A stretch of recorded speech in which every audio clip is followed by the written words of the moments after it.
Draft week is here. This is one of the best weeks of the entire year, and the Ravens have a lot to work with this year. General Manager Eric DeCosta has 9 total picks at his disposal, including a pair of first-round picks, number 27 and 31, after the Orlando Brown Jr. trade on Friday. Now, over the past few months, the position that we've probably spent more time talking about as a first-round option for the Ravens than any other position is wide receiver. And the players most often mocked to the Ravens in the first round have been LSU's Terrace Marshall Jr. and Minnesota's Rashad Bateman.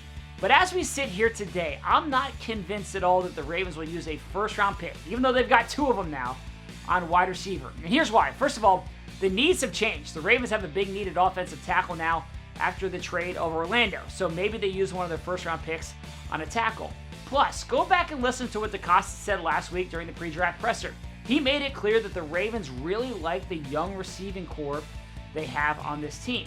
Plus, if you look at recent history, it may not necessarily be a huge benefit to take a first-round wide receiver. NFL reporter Peter King, who's been doing this a long time, broke this down in today's Football Morning in America column. He went back and looked at the past 5 drafts, and here's how it broke down. There have been 17 receivers taken in the first round over that stretch.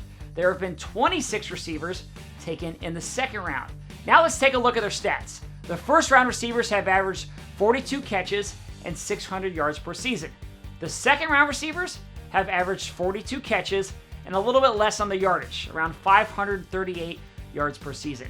That's not that different, so there could be a benefit to waiting. The Ravens could address another need in the first round, and maybe they wait until the second round to take a wide receiver. Now look, I recognize the Ravens don't have a second round pick right now. However, that could change. The Ravens have 9 picks, like I said. So if they want to move up back into the second round, well, DeCosta's going to have the ammunition to do that.